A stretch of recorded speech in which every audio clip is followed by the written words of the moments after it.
Hello everybody, happy 2014.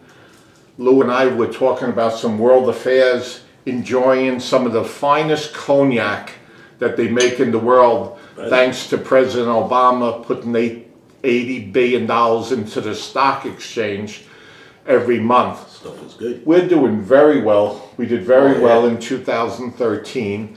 And meanwhile, the people at the other end, they got cell phones from President Obama. That was a nice Christmas present. Yeah, so thank you, Obama. You're doing very well for the rich. Thank you very much. But for the common people that are less fortunate, we would just like to give you an idea of where we think the United States is going. Let's go with the drinking. That's good though. Yeah, that is really good. If you went to Atlantic City, which a lot of people are gamblers, and they like to hedge their bets and everything, see this pile here, this big pile of money? I can't even stack it up, it's so much money. That's what we owe other countries, mostly China. 17+ trillion dollars. Most of you don't even know how many zeros are in the trillion because the school system in this country has been deteriorating lately. But that's 12 zeros, so we owe all this money here.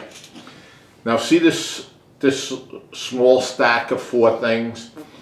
That's how much money the United States Treasury takes in from taxes and everything. Every month? No, this is the whole year. The whole year. Okay? Normally, the United States takes in about $250 billion, a year, rather a month, into the Treasury. So they take in about $3 trillion. So we take in $3 trillion, okay? We owe other countries $17 trillion, okay? So we owe them like 6 times what we take in, okay? But see this stack here? This is what we pay back every month in interest. Interest only. In interest only. No principal. So this pile is never going down. No. Okay? This pile is staying about the same because people are unemployed, at higher rates than ever been since World War II. So there's nobody growing this because they're not paying taxes. But every month, this much comes out of this pile that we have to spend on less things. So I don't think it would take too much to convince anybody that this country's in a really bad shape. But the problem is that I wonder, and a lot of people are wondering, if Obamacare is really what's on the president's mind. Because they keep talking about, well, if Obamacare doesn't work, we'll go to a single-payer policy system. That's what they have in other countries, like Canada. England has it. But, they have nowhere near the population that we have. Compared to Canada, we have 10 times the population that they have. Now, what happens in these socialized countries, and when they have single-payer method, unlike Lou and I that did very well, that we could probably pay for our own medical care if something happened, most of you unfortunate slubs, okay, aren't going to be able to get good medical care under the single-payer method. So a lot of what's going to happen is that, say you're 59 years old, okay, and you're on dialysis, your kidneys are failing, okay, well, what happens is that in other countries, England and Canada, they have a cutoff date. Wow. Okay, so I think in Canada, it's 59.5 years old. Jeez. So if you're 59.5 and you're on dialysis, okay, the government cannot afford to pay for your dialysis anymore. Normally, if they take you off dialysis, you last about 12 days because the poison builds up in your bodies. So everybody, whether you're on Medicare or Medicaid, okay, if you're not going to be able to save up enough money to afford your medical care, you're going to die. Wow. Now, besides all this, okay, which is a little overwhelming, okay, the United States owes $90 trillion in unaccountable monies. That what happens over the years, the government takes from Medicare, Medicaid, and Social Security, and they spent it other places. Right. Might have to make up for it. So if you watch some of these shows like Sean Hannity on Fox News, they'll explain better about what it is. So we owe a pile that's 4 times this back to people that put into Social Security and Medicare for their retirement one day. So the government kept moving this around like there'd be no end to all this. Right. Now, the part that's so sad, that you just got to do the math.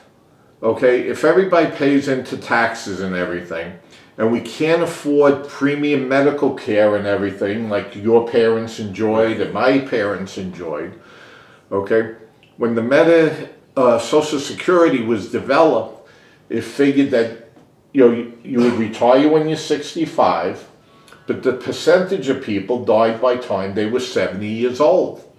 Well, now, people that retired when they were 65, they're living into their 90s. Yes. God bless them.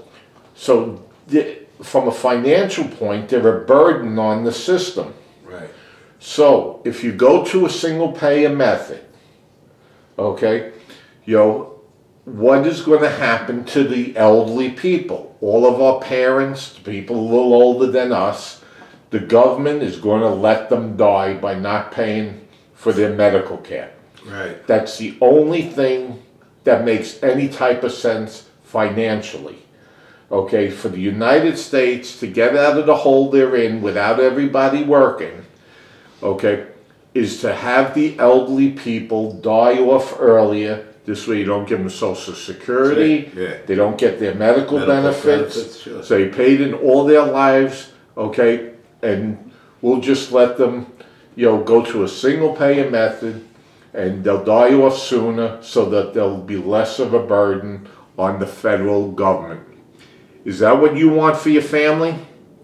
Well, if you don't want that, you better call up your senators right now and your congressmen and tell them, stop the Obamacare program, because you're next. If you don't see that, I'm sorry, we can't help you. That's true. Have any other things to add to that, Lou? Now you got me worried because I'm 60 years old and I know that if I have some money in the bank, it'd probably be wiped out in no time. It's called simple math. Yeah, it is. You don't need a slide ruler and big computers. Okay, we owe a ton of money. We continue to borrow it. We only collect so much, and then we pay some of it back to. What happens if China? Okay, right now we have President Obama. What happens China with owing them $17 trillion? What happens if they come and say, we want the money now? What are they going to do? Foreclose on the White House? I guess we're going to have to nuke them. I don't know what would happen. I don't want to even think about it. But, will we get into a world war because we spent money frivolously over the years? I don't know. I'm scared. I don't know about any of you, but I'm scared. We could put all the Chinese in China and bring them over to America and take care of them. I don't know what we could do, but all I know is this is not good. It's not good for the wealthy people because the government might take their money at some point, clean out their bank accounts. It's not good for the middle class people because they don't have jobs. And let's be honest, it trickles down. It won't be good for the people that are on the poor side of things, because sooner or later, if there's none of this money to spread around, it's going to affect even the people that are on the low part of the economic system in this country. This is depressing. You better get that whole bottle of cognac out. We're going to need it. Well, good luck. Bye.